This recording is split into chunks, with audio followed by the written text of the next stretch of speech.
continuación, en esta tarde vamos a hablar de un tema que ya les comentaba yo desde la mañana, que tiene que ver con la objeción de conciencia. Van a estar ahí llegando los alumnos que venían de la comida, pero pues en esta ocasión tenemos un invitado muy especial, que es el doctor Universidad Complutense de Madrid.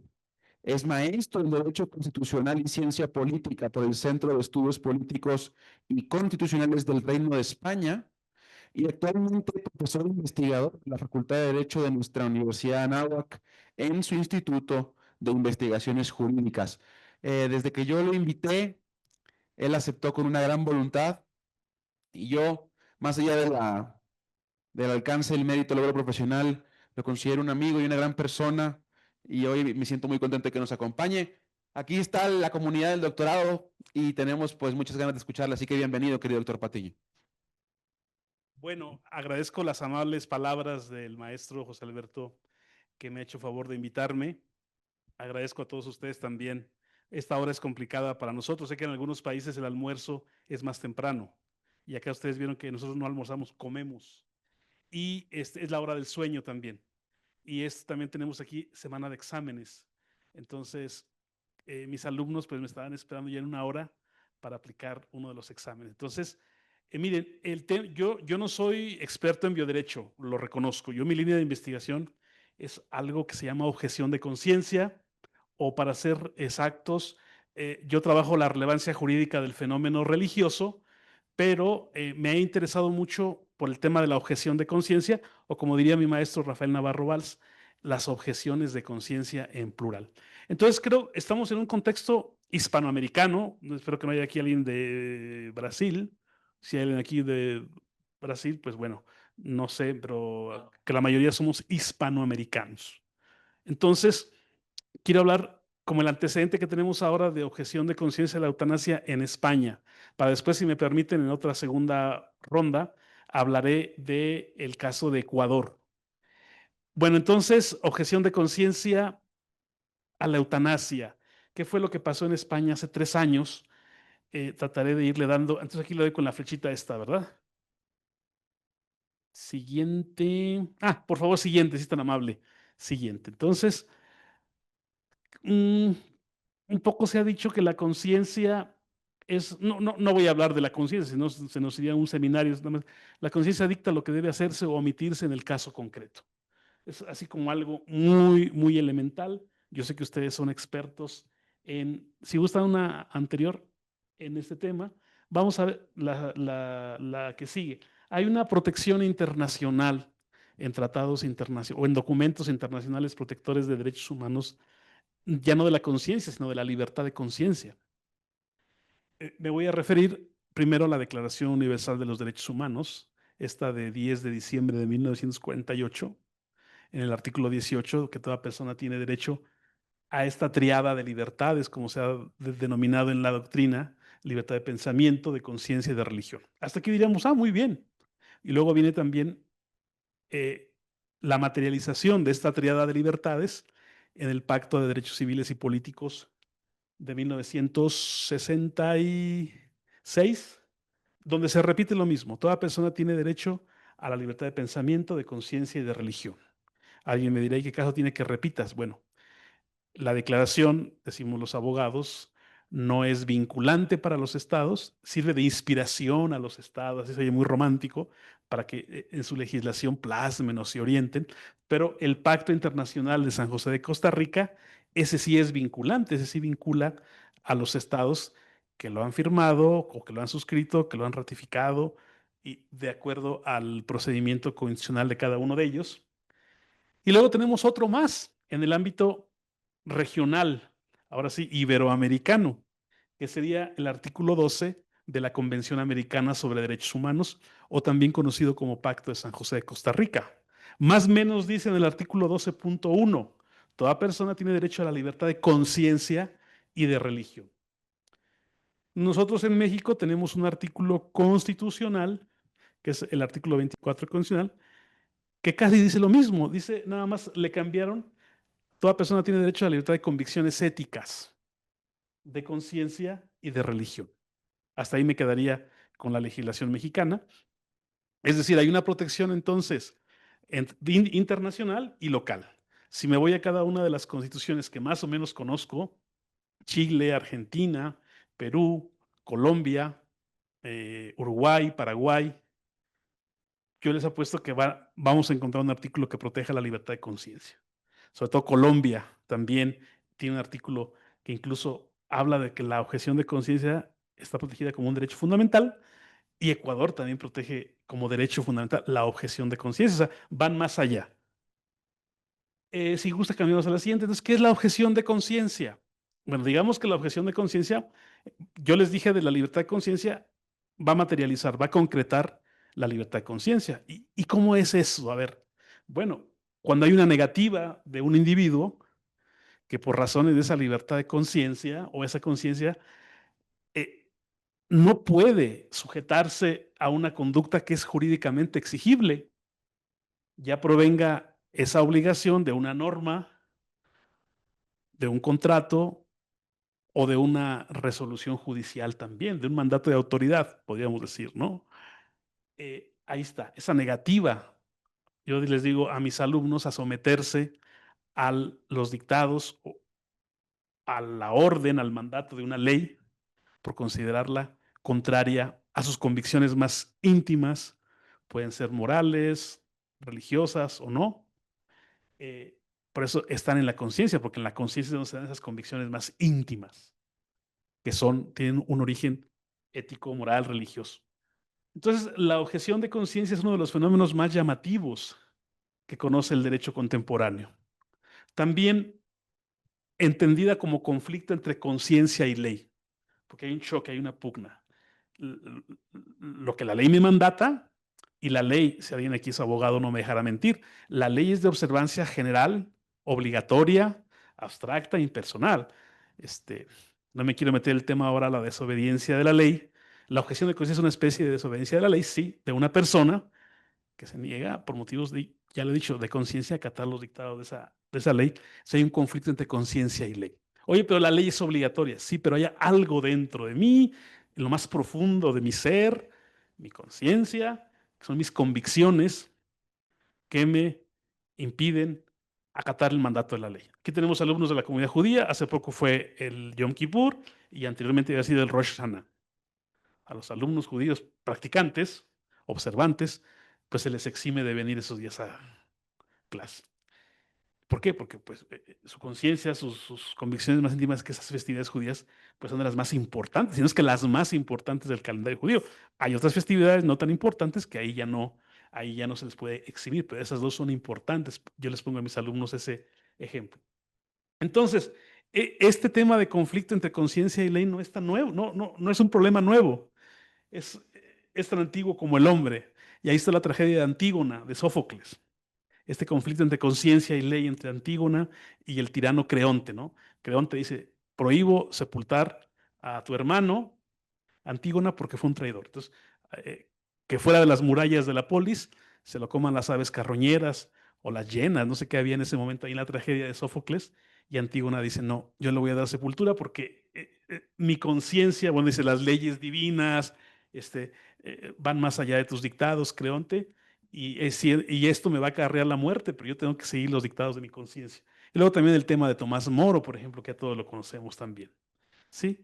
Tomás Moro, podríamos tener aquí más ejemplos, pero por el tiempo mencionaré algunos de estos. Si le podemos dar a la siguiente, de favor. Bueno, entonces, ¿cuáles son estas causas de la objeción de conciencia? Todavía no hablo de eutanasia. Ahora tenemos una creciente intervención del legislador en ámbitos que pueden plantear conflictos de conciencia. Aquí en México, los que no sean mexicanos, actualmente hay una andanada del aborto para que el aborto sí o sí se despenalice. Ya hubo el caso en Jalisco en enero de este año, donde inclusive sin límite de tiempo, un juez de distrito amparó a una organización que se llama GIDE, que es la sucursal de Planned Parenthood aquí en México, para que con el solo dicho de la mujer que fue violada, se le practique el aborto sin límite de tiempo.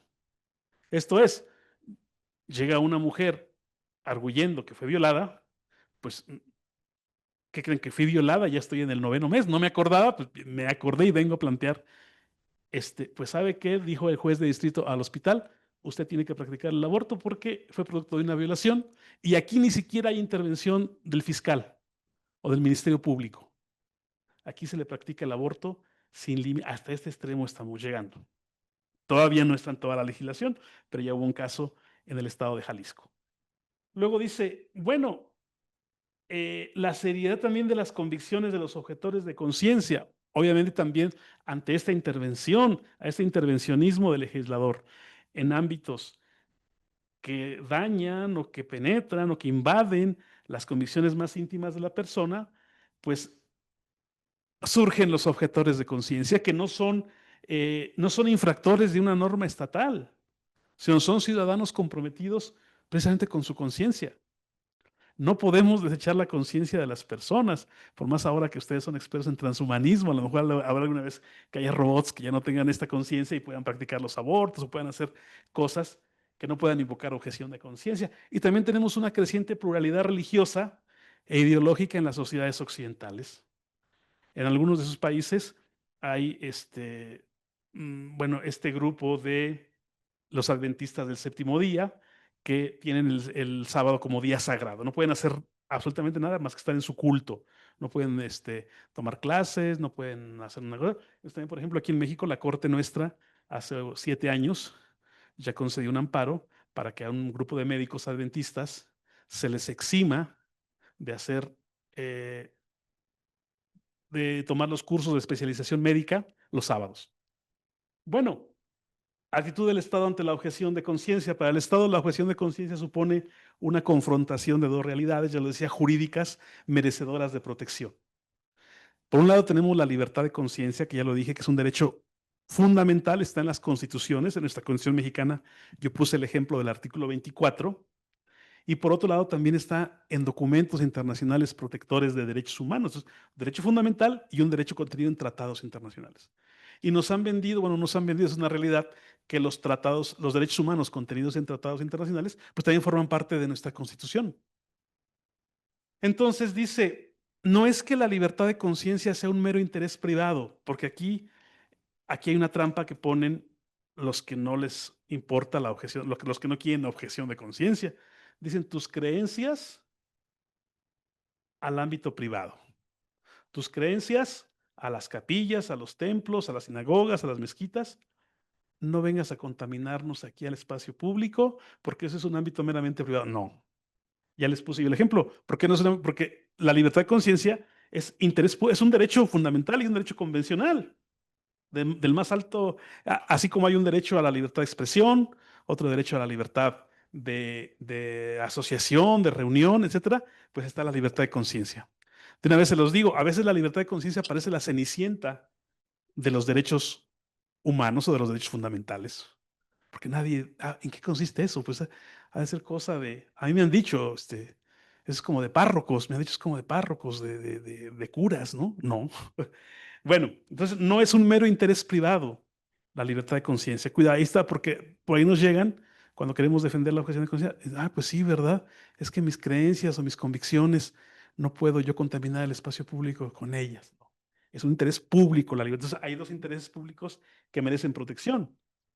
Ante esto, el Estado puede adoptar una postura legalista. En la mayoría de nuestros países, que son países de derecho escrito, pues tiene que haber una ley.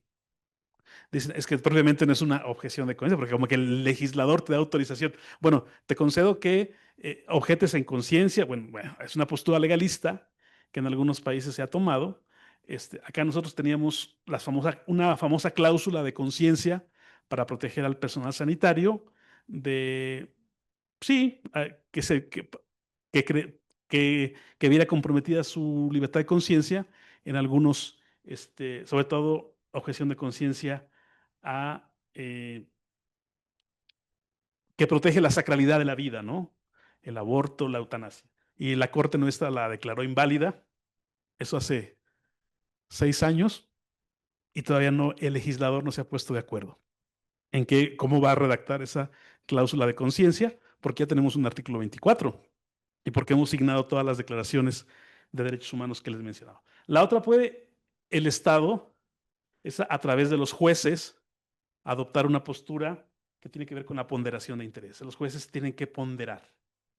Mire, sí, aquí usted tiene su libertad de conciencia, a que en sábado no se le manda, su empleador no lo obliga a venir a trabajar a la industria, pero cree que estamos en pandemia y usted trabaja en un laboratorio, usted es un importante científico y nos han pedido que por cuestión pues de vida o muerte de millones de personas, usted tiene que venir a trabajar el sábado. Ah, pero es que, bueno, pues también hay límites, puede haber una ponderación de intereses, que esto la jurisprudencia norteamericana lo ha tratado perfectamente, una acomodación, la famosa acomodación razonable, ¿no? Yo le aviso a mi empleado, a mi empleador, que yo antes de que me contrate, pues que yo tengo esta objeción a trabajar en sábado, muy bien, pero si hay algo que sea verdaderamente urgente, porque está en juego la vida de millones de personas, porque yo soy científico, pues tendré que venir. Entonces, no sé, esta ponderación de intereses que los abogados a veces tratamos de explicar, pues bueno, sí, hay que protegerla, pero también tiene sus límites, ¿no? Vamos a ver si quieren más. Bueno, ahora sí entramos al tema de la eutanasia. En Europa, como ustedes saben, la eutanasia ha sido legalizada primero en los Países Bajos, Bélgica, Luxemburgo, España, y no sé si me falta uno aquí del 21 al 25, creo que me falta por ahí alguno. Bélgica, por ejemplo, admite la eutanasia infantil sin límite de edad. Así como le decía yo que el aborto, ya en un estado, un juez de distrito amparó a una organización para que se le practicara el aborto a una mujer. Ahora también ya están introduciendo el término de persona gestante, porque ya no es políticamente correcto decir mujer, persona gestante. Entonces, por ejemplo, se requiere una situación médica desesperada, dice, de sufrimiento constante, insoportable, que no se puede aliviar y que provocará la muerte en corto plazo. Por eso dice ya sin límite de edad. Los Países Bajos admiten la eutanasia juvenil a partir de los 12 años y por medio de, bueno, esto es hasta los 12 años y a través de sus representantes legales hasta los 16 años. Y hay una solicitud voluntaria siempre, y a solicitud voluntaria siempre y cuando haya un sufrimiento insoportable y sin posibilidad de mejora. Y ustedes conocen la peculiar situación de Suiza, perdón, con este tema del suicidio asistido y el turismo de la muerte, que está ahí en Suiza, ¿no? Si podemos dar la siguiente, de favor. Fuera de Europa, la eutanasia ha sido legalizada en Colombia. Creo que aquí hay personas de Colombia. Quizá en la siguiente sesión voy a hablar, porque Colombia ha actualizado esto en 2022. Canadá, 2016, Nueva Zelanda, 2021, y podríamos agregar acá a Ecuador, no sé si hay alguien en Ecuador, que será motivo de la siguiente sesión, 2024. Aquí en nuestro vecino del norte, existe el derecho a un suicidio asistido cuando la supervivencia esperada sea de 6 meses o menos. En Oregón, ahí les pongo entre paréntesis el año en el que se permitió. Washington, el estado de Washington. Sí, Montana, por decisión judicial, fue en 2009. Vermont, 2013. California, Colorado, Washington, D.C., Hawái, Nueva Jersey, Maine, Nuevo México, 2021. En Australia está en los territorios de Victoria del 2019 y en Western Australia en 2020, que también ha regulado la muerte asistida. Si le damos a la siguiente, bueno, entonces, pues sí, bueno, pues sí, ya está la eutanasia legalizada, ok. Y en el tema de la objeción de conciencia de los médicos, del personal sanitario, no solamente médicos, sino el personal sanitario en general, aquí vemos que esa objeción se manifiesta en la negativa de ese profesional sanitario a participar directa o indirectamente en la realización de una eutanasia a un paciente que la solicita conforme a la ley, porque considera que dicho acto está en contra de sus más profundas convicciones éticas, morales, filosóficas y religiosas. Y actuar de ese modo añadirá de manera importante su conciencia, el tema de la deontología, que también ustedes son expertos, y su integridad moral. Fíjense, aquí hay una creencia que solamente las que tienen ideas religiosas, y no. Ustedes saben muy bien de esto, que hay médicos que tienen una firme convicción de defensa de la vida sin ser religiosos. De acuerdo con los profesores Navarro Valls y Jaime Martínez Torrón, profesores míos de la Complutense de Madrid, se trata de un tipo cualificado de objeción de conciencia, donde el profesional de la salud pretende que se le permita cumplir tanto con su ética personal como profesional. Y También ustedes lo conocerán, el artículo de la deontología médica, de la organización, es el Código de Deontología Médica, dice, OMC es la Organización Mundial, Médica Mundial, me parece. A ver, se entiende por objeción de conciencia la negativa del médico a someterse por convicciones éticas o morales religiosas a una conducta que se le exige, ya sea jurídicamente, por mandato de autoridad o por una resolución administrativa, de tal forma que, que realizarla violentamente que realizarla violente seriamente su conciencia. Dice, el reconocimiento de la objeción de conciencia del médico es un presupuesto imprescindible para garantizar la libertad e independencia de su ejercicio profesional. Si le podemos dar a la siguiente, de favor. También hay varias resoluciones de la Asociación Médica Mundial. Aquí me faltó actualizar unas recientes. Desde el 2002, si quieren para no leer toda, desde el 2002, ustedes ya pueden ver ahí, hay algunas ahí que prácticamente dice que el suicidio asistido por médicos no es ético y debe ser condenado por la profesión médica. Y también, pues esto, que condena esta participación de los médicos. Vamos a ver que más adelante también protege la objeción de conciencia. Si le podemos dar a la siguiente, por favor. Bueno, hay varias resoluciones. Aquí está, donde yo les decía que la Organización Médica Mundial en 2019 reafirmó su compromiso con la ética médica, se debe de mantener el máximo respeto por la vida humana, se opone la Asociación Médica Mundial a la eutanasia, al suicidio asistido por un médico, en fin, como protegiendo, dando esto desde el punto de vista de la deontología médica. ¿Podemos darle la siguiente, de favor? Ahora voy a hablar de un caso de España, porque España legisla y luego en Hispanoamérica seguimos los pasos de España. En la Ley Orgánica del 24 de marzo de 2021 de regulación de la eutanasia, se despenaliza o se aprueba la eutanasia en España y según el Comité de Biótica de España fue una regulación muy restrictiva. En la exposición de motivos dice, al mismo tiempo, mediante la posibilidad de ejercer de conciencia, se garantiza la seguridad jurídica y el respeto a la libertad de conciencia del personal sanitario colaborar en el acto de ayuda médica para morir. Y también, esta es la exposición de motivos de la ley. Entonces dirá, oye, pues ahí se dice que se respeta la objeción de conciencia, pues qué bien. No, vamos a ver que no es tan bonito como lo pintan aquí. El artículo 3 de esta ley, en su inciso F, incluso da una definición de objeción de conciencia sanitaria. Ese es el derecho individual de los profesionales sanitarios a no atender aquellas demandas de actuación sanitaria reguladas en esta ley que resulten incompatibles con sus propias convicciones. Alguien me dirá, oye, pues qué bien, hasta aquí todo bien, ¿no? Pareciera ser que sí. Si le damos a la siguiente, de favor.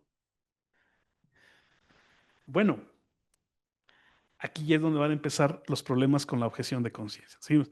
Esta ley, la 3-2021 de 24 de marzo, que regula la objeción, perdón, que digamos, posibilita la eutanasia, va a empezar entonces ya, dice, artículo 14, donde habla de la prestación de la ayuda para morir por los servicios de la salud, empieza a decir aquí como que empieza a poner un poquito de trabas a los objetores de conciencia. Dice, la prestación de la ayuda para morir se realizará en centros sanitarios públicos, privados o concertados y en el domicilio. Les digo a mis alumnos, es como cuando uno pide una pizza, pues oye, que venga aquí Domino's Pizza, no sé en esos países qué, y que me la traigan aquí a mi domicilio. Ahora Uber Eats y estos delivery, que van a, así también. Oye, yo quiero que aquí en mi domicilio, pues que venga el médico, ¿no? Y aquí en la comodidad de mi sala, ahí que me la... Dice, sin que el acceso y la calidad asistencial de la prestación puedan resultar menoscabados por el ejercicio de la objeción de conciencia sanitaria. Entonces, ojo, sin que el acceso y la calidad puedan ser menoscabados por el ejercicio de la objeción de conciencia sanitaria o por el lugar donde se realiza. No podrán intervenir en ninguno de los equipos profesionales quienes incurran en conflicto de intereses ni quienes resulten beneficiados de la práctica de la eutanasia. Quizá me interesaba subrayar, lo que me interesaba era con lo subrayado, ¿no? Incluso hasta domicilio, para que, y bueno, y aguas, ojo, no vayan a decir que la objeción de conciencia, porque puede menoscabar la prestación. Entonces, al ser un derecho ya reconocido, aunque no nos ha dicho que es un derecho, es un derecho prestacional, el Estado tiene que reconocer, garantizar y asegurarme ese derecho. Por eso, fíjense, ya empieza a hablar de la calidad de la prestación. Es el Estado. Entonces, si es un derecho, pues ya el Estado tiene que garantizarlo, bueno, reconocerlo, garantizarlo, tutelarlo y hacerlo efectivo. Y no me vengan aquí con que a lo mejor alguien es objetor de conciencia. Vamos a la siguiente, de favor. Se creó, y eso también creo que unos años antes ya Argentina lo había hecho, el registro de objetores de conciencia. Argentina lo hizo para el aborto. O no sé si Argentina siguió a España en esto, no me acuerdo ahorita bien de las fechas, pero se les ocurrió un registro de objetores de conciencia. Y ahora Pedro Sánchez en España está volviendo a reavivar el tema de que no, nada de que los objetos, no, nada, quieren eliminar la objeción de conciencia, me dicen unos profesores españoles que están aquí, que son colegas nuestros, es que cada vez que hay una crisis en España fuerte, Pedro Sánchez sale con ese, o sea, el gobierno sale con eso. Y me dice uno de ellos, y es que como siempre estamos en crisis, siempre le van a estar tundiendo a los médicos objetores de conciencia. Entonces también aquí habla de esta ley que yo les mencionaba, de un registro de objeción de conciencia, le dedica estos títulos, estos artículos de la ley a la objeción de conciencia de los profesionales sanitarios. Dice, los profesionales sanitarios directamente implicados en la prestación de ayuda, fíjense bien, cómo lo manejan, ¿no? Es un derecho prestacional. De ayuda para morir, podrán ejercer su derecho a la objeción de conciencia.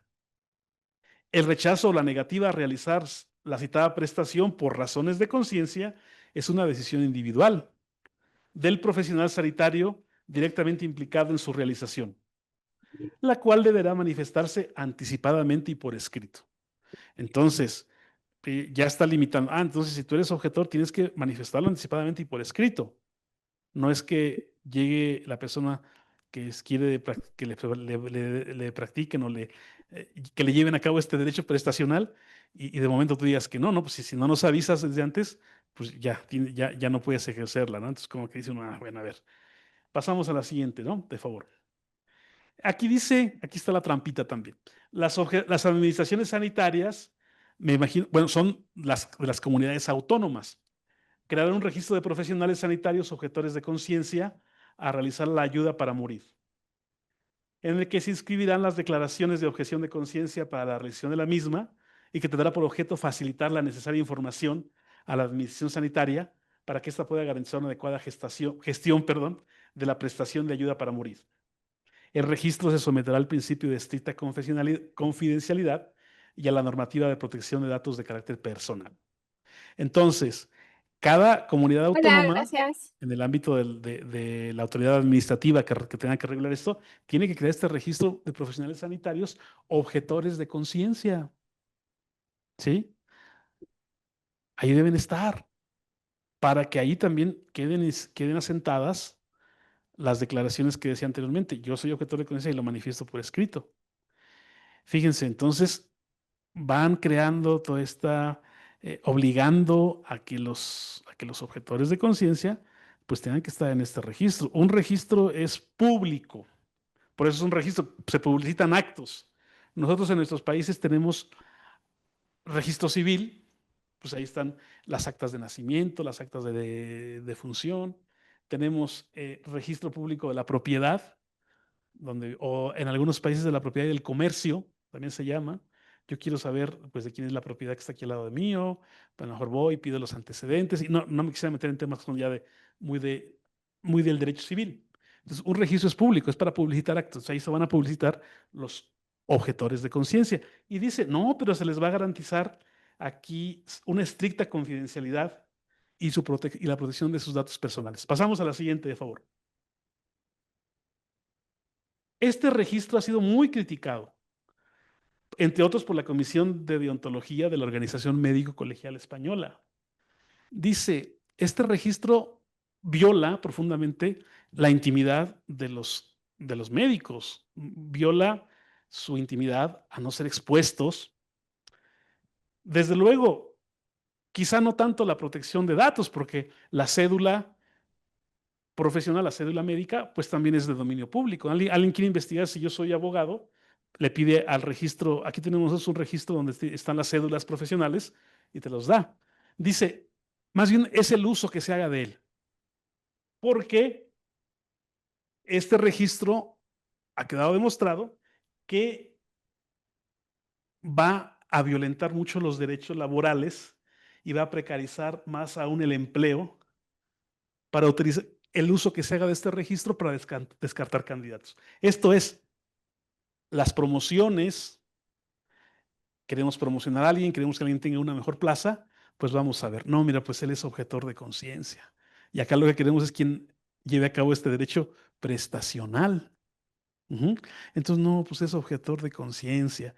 Él es de los que defiende, pues, estas ideas religiosas, ¿no? O arcaicas, etcétera, etcétera. Por eso dice, aguas, porque ahí puede precarizar, puede incluso llegar a violentar, sí, la intimidad, pero también los derechos laborales de las personas, porque ya no se les promueve. Debería ser al revés. Dice, el registro debería ser para quien esté dispuesta a practicar la eutanasia, el aborto, las voluntades anticipadas.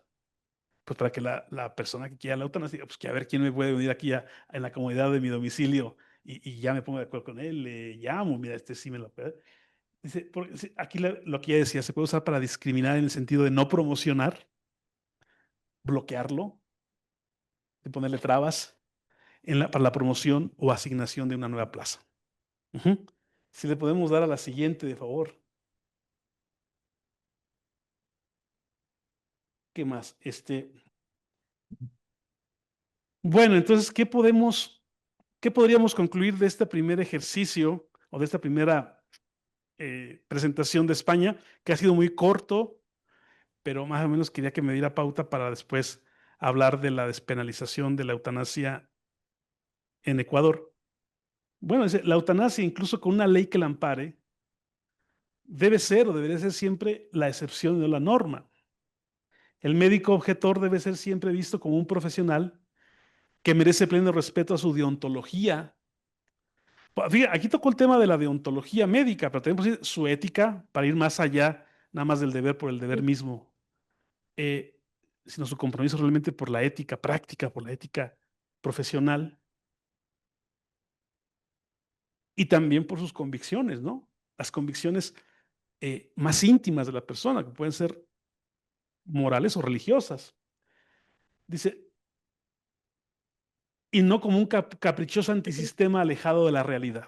O sea, también pues, es que no estás acorde con los nuevos derechos, no estás acorde, entonces no.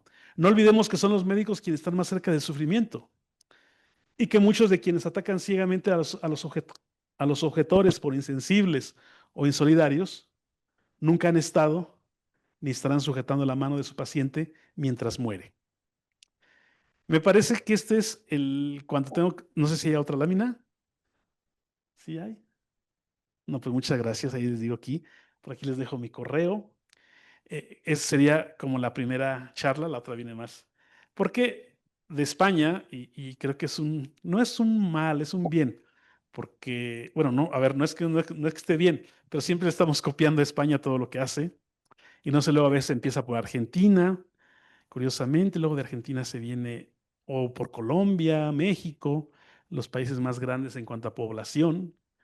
Y vamos a ver los casos, no sé si nos da tiempo para la próxima charla. Pues por mi parte ahora, de estos antecedentes de España, sería todo lo que tengo que decir. No sé si todavía hay alguna pregunta después, maestro, alguna actividad. Yo todavía, bueno, me quedan casi 20 minutos. Sí. Muy bien, excelente. Si alguien tuviera alguna pregunta para el doctor sobre este tema de la objeción de conciencia, también ahí estamos al pendiente en el chat de Zoom si alguien tuviera algo. Y luego vamos a hacer la pausa y retomamos con el siguiente tema. Sí.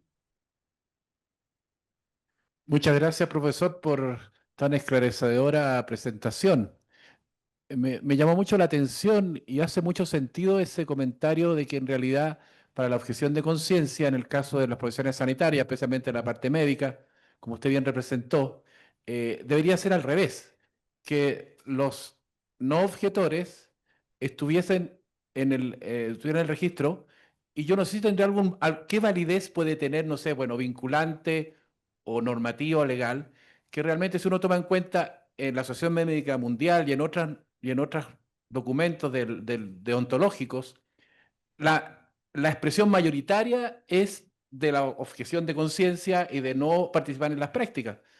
Pero si al legislador como que quiere imponer, como quien dice, la opción minoritaria o la opción que no está representada dentro de la lex artis mayoritaria de ese equipo, es como que de afuera, no sé, como voy a decir, no sé si será lo mismo, como que de afuera de, no sé, los tribunales de justicia, se le fuera a indicar a la asociación de fútbol que tiene que cambiar sus leyes porque no están de acuerdo, no sé, no sé qué opinión tiene usted al respecto. Bueno, va a ver que esto mismo que usted me está diciendo, profesor, lo aplicaron en Ecuador. No me quiero adelantar, pero la Corte Constitucional le va a decir a los médicos, por orden mía, tiene que cambiar su código de ética médica para que puedan practicar la eutanasia. ¿Cómo?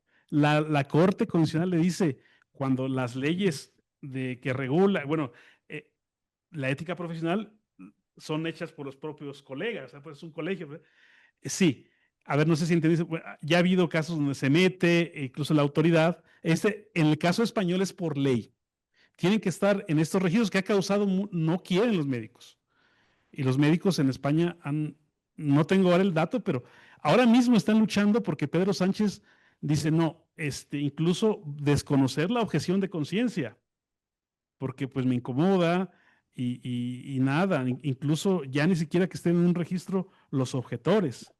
Entonces aquí es por ley, y aquí están las leyes, y en cada comunidad autónoma se lleva ese registro. No sé si hay algún profesor, bueno, yo les llamo profesores, sé que son médicos, de España o alguien aquí, porque es ahorita una realidad. Por ejemplo, Cataluña, están en pie de lucha los médicos, en algunas otras comunidades autónomas, que aparte los médicos, pues son un colegio, o sea, son un colegio muy importante, muy, claro, de primer, y son muy aguerridos en el buen sentido de la palabra, ¿no? No sé si responda, pero aquí es por ley. Vamos a ver que en Ecuador fue por resolución de la Corte Constitucional Ecuatoriana, que no es legislador y no tiene por qué dictarle a los médicos cómo regulen la praxis, la lex artis o la praxis médica en sus códigos o en su código de ética. Otra cosa que olvidé mencionar, tema de tiempo, la objeción de conciencia institucional. Es decir, aquellas instituciones con ideario que adhieren a un ideario, puede ser religioso, ético, no sé, en España están obligadas también a practicar la eutanasia. No reconoce la objeción de conciencia institucional. Aquí hay un tema que entre abogados se discute mucho. Oye, ¿cómo que las personas jurídicas pueden tener conciencia? Bueno, es la conciencia de los fundadores o el ideario que tienen. ¿Saben? La tendencia es no reconozco la objeción de conciencia institucional. Si alguien es de Colombia, vienen ahora mismo en el Ecuador, en Uruguay, alguien de aquí es de Uruguay, también está el tema de que no reconocen, o sea, entonces instituciones, no sé, como esta, si tuviera un hospital, una clínica donde los alumnos de medicina tuvieran que hacer prácticas, donde los médicos tuvieran que atender todo, pues también, si estuviéramos aquí en el caso de México, que todavía no llegamos, pero parece ser como que ya quiere que lleguemos, es no reconozco la objeción, también las privadas, no importa si tienen diario o no, son públicas y privadas. Entonces, como ven, esta intervención del legislador, de la autoridad, a través de estas leyes, alguien me puede decir, bueno, sí, tenemos mecanismos de protección, de defensa, sí, ustedes saben que cuando una ley es injusta, pues habrá que atacarla por los medios que la misma ley concede, ¿no? Establece. Acá en México ya nos los están restringiendo cada día más con las reformas a la ley de amparo, que no quiero meter ahora este tema. Y si no, pues incluso con la desobediencia o la resistencia civil, y en último grado, pues hasta las armas, ¿no? Pero tampoco quiere decir que yo que esté llamando a las armas. ¿Verdad? Entonces, hay toda una andanada para evitar que la objeción de conciencia se lleve a cabo, porque ahora ya estos nuevos derechos son derechos prestacionales y el Estado los tiene que brindar, que otorgar. Y el gran enemigo, o ven a los objetores de conciencia o a la objeción de conciencia, pues como un obstáculo para llevarla a cabo. ¿Sí? No sé si, profesor, si más o menos quedó claro ahora. Profesor, bueno, muchísimas gracias por su presentación. Yo quería hacerle la siguiente consulta respecto de esto de los registros de objeción de conciencia. Como hoy está muy en boga este concepto de la inclusión y no discriminación, em, ¿tiene algún antecedente o algo que nos pueda participar respecto de alguna situación concreta de un médico, un grupo de médicos que hubiera hecho alusión a a este derecho en el fondo que muchos exigen, ¿no es cierto?, que es inclusión y no discriminación, siendo este un dato evidente y objetivo de la discriminación hecha desde el Estado para con sus propios profesionales? Sí. ¿Tiene algo que nos pueda compartir? Fíjese, Muchas gracias. le comento una anécdota de un amigo mío, un gran amigo mío de la UNAM, el doctor Javier Saldaña. Me decía ayer o antier, me dice, Alberto, estaba en mi clase de filosofía del derecho hablando de los principia juris o de los principios de la jurisprudencia clásica romana, que entre otras cosas son los que han estructurado jurídicamente a Occidente, ¿no? Y les pregunté a mis alumnos, oigan, ¿estudiaron, pudieron leer los principios? No, pues sí, que nadie puede ser condenado 2 veces por el mismo delito. Ah, muy bien, es un principio de la jurisprudencia. Y otro alumno levanta la mano y dice, pero también el principio de no discriminación por género. Todo bien. Tiene que ver eso con la Ahorita mando jurisprudencia ese clásica correo. romana. Estamos en Bye. los alumnos lo dicen, no, objetor de conciencia está discriminando porque es un derecho y entonces el objetor es un discriminador, no es es excluyente. Entonces casi si vemos a un objetor lo linchamos o lo desaparecemos. No. A ver, el objetor no es un mal ciudadano, dije, es un ciudadano que quiere cumplir con la ley. En algunas cláusulas de conciencia, cuando se aprueba la eutanasia o cuando se aprueba el aborto, pues que ya es ley, se le da una salida al personal sanitario a través de lo que se llama como las cláusulas de conciencia para que, mira, puedan eximirse, pero también se les pone por ahí una trampa. En caso de que ellos no lleven a cabo esa práctica que se les está solicitando, que remitan a otro médico que sí la haga. Entonces, a ver, entonces aquí están violando la libertad de conciencia doble, porque yo tengo objeción de conciencia a matar, pero me están pidiendo que canalice al paciente con uno que no tenga esa objeción, que lo mate. Y luego dice, en caso de urgencia, esa palabra urgencia la ha tratado mucho la jurisprudencia norteamericana, cuando hay urgencia, ¿no? En caso de urgencia, y si no hay otro médico, tiene que practicarle ya sea el aborto o la eutanasia al médico solicitado. Entonces podríamos decir, sí, en el medio que hay ahora, al objetor se le va a ver como un discriminador. Y me lo han dicho a mí mis alumnos, cuando el tema de la gente, no, es que el médico está discriminando. ¿Cómo que no le quiere practicar el aborto? Si el aborto es un derecho. Y cuando les digo, le voy a poner 10 a aquel que me diga en qué tratado internacional dice que el aborto es un derecho. ¿Cómo no, profesor? Bueno, llega a la clase a ver dónde está. Que no sea soft law, que no sean recomendaciones de los comités de derechos humanos, porque ahí sí les van a decir el aborto. Que sea hard law, o sea, que esté en un tratado internacional. No, pues no. Entonces, no, aquí más que, aquí es para mí estos registros estigmatizan, violentan la intimidad, los derechos laborales del médico, porque ahí lo están poniendo públicamente, incluso también para no promocionarlo, como decía, pero no, yo creo que no es aquí como para, no sé, al final, ahora todos van a decir que los objetores son discriminadores, ¿no? Porque no quieren llevar a cabo un derecho con esta religión ahora de los nuevos derechos. Serían como los herejes, los apóstatas de la nueva religión de los derechos humanos, ¿no? Que van en contra de la implementación. ¿Sí? Bueno, no sé si alguien tiene alguna otra pregunta, creo que me quedan 5 minutos más y luego estoy con ustedes. Sí, adelante. ¿Aló? Muchas gracias, profesor, Sí. también por la presentación. Por acá, Pía Bustamante, estudiante del doctorado en bioética aplicada. Para nuestra realidad chilena, porque nosotros somos básicamente esta fila, ¿cierto? Toda de Chile, comentarle que la discriminación en Chile ha llegado a tal nivel en relación a la objeción de conciencia que, por ejemplo, uno ingresa al portal de empleadores públicos, donde uno busca trabajo, ¿verdad? Se encuentran los requisitos a cargos de postulación y se explicita sobre todo para los ginecólogos que no sean objetores de conciencia como un requisito fundamental para poder participar de ese concurso. Ahí está. ¿Ya? Y esto es muy complejo, sobre todo para las instituciones formadoras, porque justamente, por ejemplo, la nuestra, ¿cierto? Que somos de la Universidad de San Sebastián, Tenemos dentro de nuestro proyecto educativo el humanismo cristiano y por otra parte, muy insertado ahí el tema de la defensa de la vida. Entonces, justamente también nuestros mismos estudiantes ven restringidos también el campo laboral una vez que egresan. Entonces, es una muestra y quería compartirlo con usted, en donde realmente esta discriminación llega a ese nivel. Entonces, es bastante triste, la verdad. Sí, ustedes tienen una corte constitucional, bueno, una corte suprema o un tribunal constitucional, perdón, muy serio. Yo creo que es de lo más serio de Hispanoamérica, que ahí sí, a través de sentencias del Tribunal Constitucional, se protege la objeción de conciencia institucional. ¿Sí? Yo estuve por ahí haciendo una estancia para un libro, e incluso fui al Tribunal Constitucional y todo, y son serios, pero bueno, pues también han tenido a Bachelet y a Boric, ¿no? Bueno, acá no cantamos más las rancheras, como ustedes ya se han podido ver en lo que llevan aquí estos días, yo creo, ¿no? Bueno, no sé, usted me está dando la razón, ahí está la discriminación. No sé si haya, maestro Sí, García, una más, de favor, igual, porque si no me van a tenemos, decir que soy discriminador si no les aplico el examen, ¿no? Una sí, más. tenemos nada más 2 comentarios en Sí. el Zoom de Flor Reyes que dice, en Ecuador indica que se debe respetar la objeción de conciencia únicamente si no atenta con los derechos fundamentales de otros y en aborto en casos de violación y el servicio militar.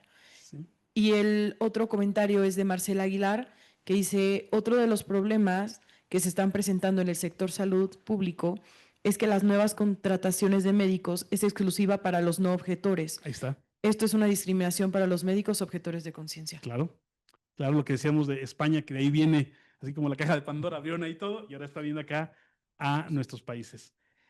Maestro, si me autoriza entonces, ¿vendría más tardecito? Sí, por supuesto. Gracias, doctor Patiño. Un aplauso para el doctor Patiño. Gracias. No, pues ustedes son los que se llevan los aplausos, porque ustedes son los que saben, yo nada más. Gracias por la reflexión. Va a aplicar examen y regresa con nosotros y vemos el tema de Ecuador ahorita que termine el examen.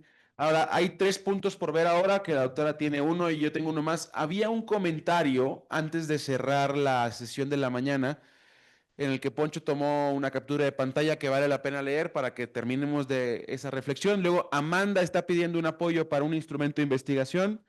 Y Rafael también va a reunirse con un punto de los estudiantes. Ahora entre abogados se entienden, míralos, ahí van juntos los 2 abogados. Entonces, esta pregunta de Carlos, era de Carlos Ledesma, creo, ¿no? Si no me equivoco. Sí. Le paso el micrófono aquí al doctor Chuecas porque era de la mañana. Claro, se lo leo.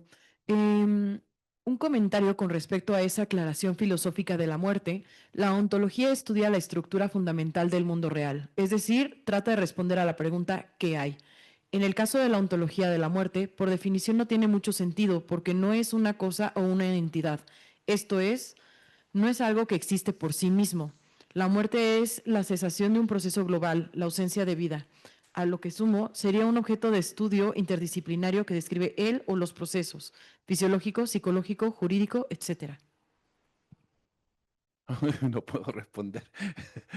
El comentario para no sé si tanto Rafael, Pepe, Elvira, que Carmen Gloria Fraile, aquí también de Chile, se manejan, o a lo mejor en el aspecto más bien, ahí estamos hablando de conceptos que tienen que ver con la filosofía, la ontología, también con la metafísica. No me atrevo a decir esa palabra metafísica porque es como una especie de, ¿cómo se diría? En Chile se dice garabato, es como una especie de insulto. Porque que habla de metafísica como dice ya está degradando la conversación porque eso ya no se usa. Pero de alguna manera, con mucho pudor me atrevo a comentar que probablemente el tema de la muerte, yo creo que debería, de la cual no sabemos nada, o sea, de la muerte, ninguno de nosotros ha estado muerto. Por lo tanto, de la muerte no sabemos nada. Lo que sabemos es del el fenómeno previo, algo, poco. Pero desde el punto de vista ontológico, aquella noción filosófica, metafísica de la muerte, yo creo que es muy importante avanzar ahí sobre ese conocimiento, que no era objeto a lo mejor de nuestras conversaciones. Está este tema de la tanatología, que hay personas que se dedican a aquello, pero yo creo que es muy importante. Y estoy de acuerdo, sí, en algún punto con respecto a esto, o sea, que podría decir lo siguiente, con respecto a la muerte, lo realmente valioso en una persona en una persona ya tomado qué es la muerte. Por ahí hay una película, también está Rafael aquí que le gusta mostrar, El último samurái. En El último samurái, al final el emperador le pregunta ahí al Tom Cruise, ¿no es cierto? Que es el incombustible, porque parece que tiene como 80 años, pero parece que tuviera 40. Le pregunta, dime cómo murió el último samurái. Y Tom Cruise le dice, no, prefiero decirle cómo vivió. De alguna manera la muerte es un evento que, y aquí voy a lo mejor a terminar y termino la de la pregunta en la mañana, hacía mucho sentido la definición técnica y de alguna manera científica de la muerte, la podemos asumir para algunos efectos, pero en realidad la realidad ontológica de la muerte es bueno estudiarla, pero escrutarla es muy complejo. No quiero decir que no sea, que no haya una verdad detrás de eso, está esa verdad, pero escrutarla es muy complejo. No sé si el comentario puede servir Correcto. para algo. Sí, de acuerdo, y coincido con lo que dice Carlos al final de su comentario, es un proceso fisiológico, también psicológico, jurídico, ontológico, antropológico y demás, ¿no? Bien, entonces ahora sí, Amanda, te ponemos en el Zoom, en la pantalla, para que nos compartas de viva voz un poquito de lo que estás pensando con lo que nos compartiste en el chat, podamos apoyarte. Danos un segundo en lo que te vemos todos aquí en la pantalla. Veo que hay un así que supongo que quieres que lo contestemos, pero valdrá la pena que nos digas de qué es. Muy buenas tardes para todos. Muchas gracias. Quisiera pedir un gran favor a todos. Como todos sabemos, estamos trabajando muy juiciosos en nuestros proyectos de investigación y quería aprovechar el espacio teniendo en cuenta que tenemos un grupo muy nutrido de compañeros doctorantes, muchos de ustedes investigadores, docentes universitarios, para que por favor me colaboren en esta etapa de pilotaje de mi instrumento de investigación que pretende evaluar conductas éticas en materia de ética de investigación, bioética e integridad científica en docentes universitarios. Amablemente me han permitido compartir, lo pueden tomar por el QR o por el enlace al formulario de Google Forms. Les agradezco mucho su colaboración. Entonces, espero que quienes amablemente puedan se tomen un momentito y me puedan colaborar. Puede que si están ahorita ocupados, más tarde lo puedan hacer. Estoy en contacto con ustedes. Si quieren, más tarde les comparto mi correo electrónico a través del chat para que me escriban si tienen alguna inquietud, pregunta. Muchas gracias. Gracias, Amanda. Amanda, al escanear Sí. el código QR nos aparece que tenemos que solicitar acceso. Entonces, no sé si podría abrirlo como al público en general, ayudarnos para que podamos resolverlo. Mil gracias. Bueno, ya miro, oh Dios. Bueno, ya miro. Si no, por el enlace de, ya lo trato de solucionar. Mil gracias.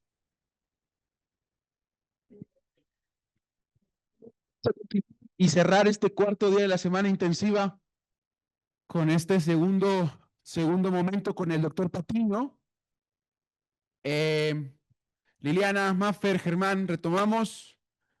Y entonces vamos a hablar de la parte de Ecuador, ¿cierto, doctor? Muy bien. Entonces vamos a darle de aquí a las 6 un poquito. Sí. En lo que va abriendo. Maestro, una disculpa porque no pude objetar en conciencia no aplicar examen. Mis alumnos, entonces nos podemos ir a la 37, le voy a dejar la presentación porque parte de las 36 slides ustedes ya lo vieron ahora. Hay alguna referencia a Colombia, pero ustedes la pueden ver y creo que hay una profesora aquí colombiana, ¿no?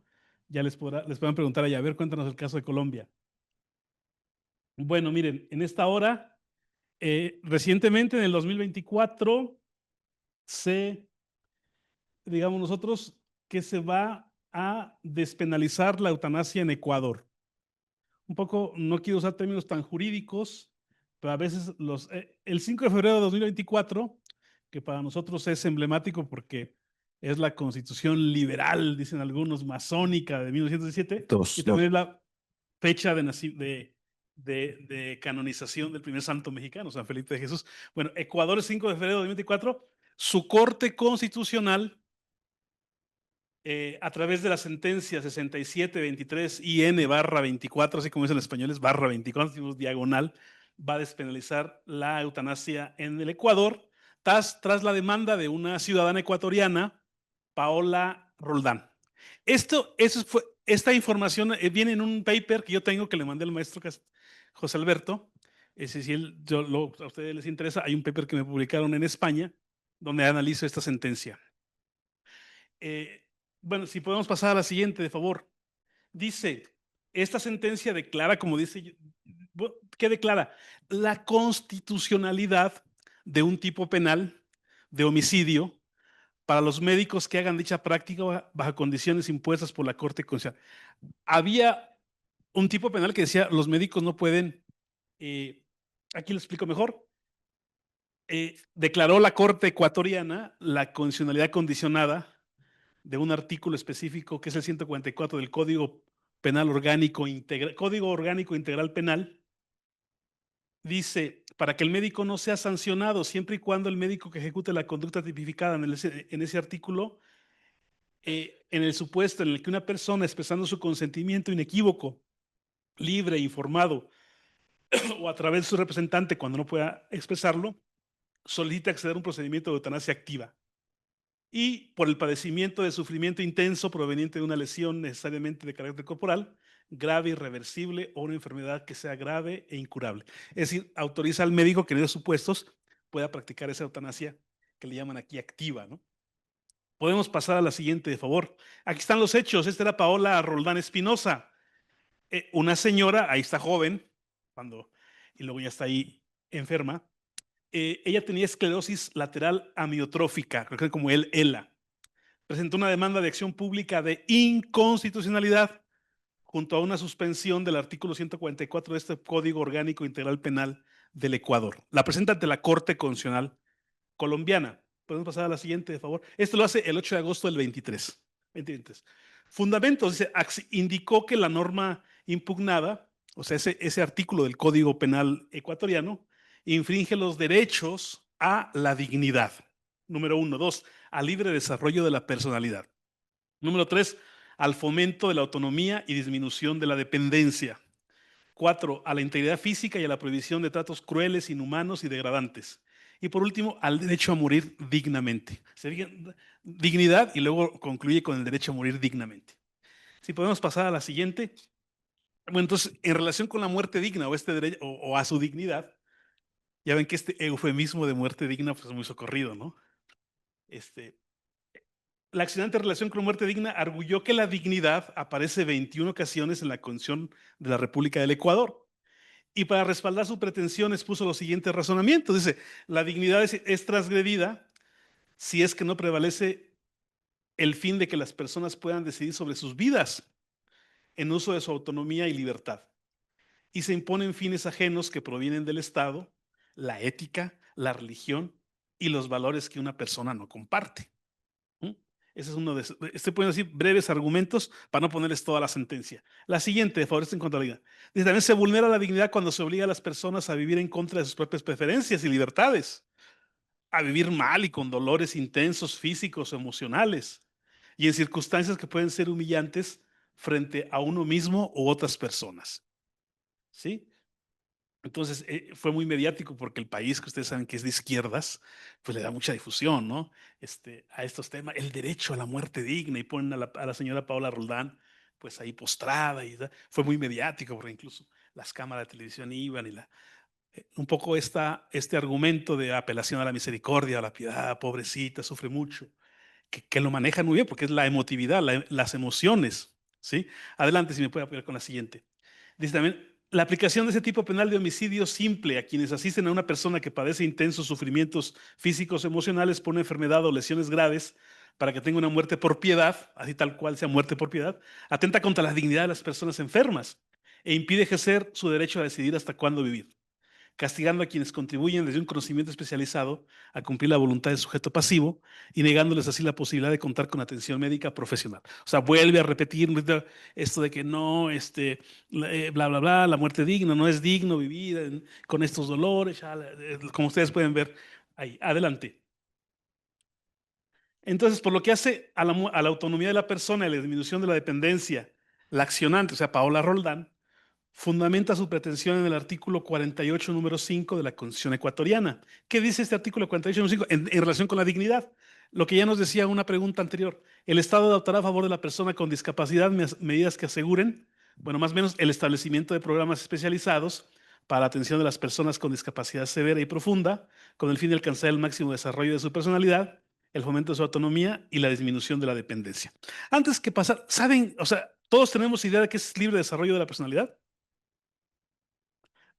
¿Qué es el libre desarrollo de la personalidad?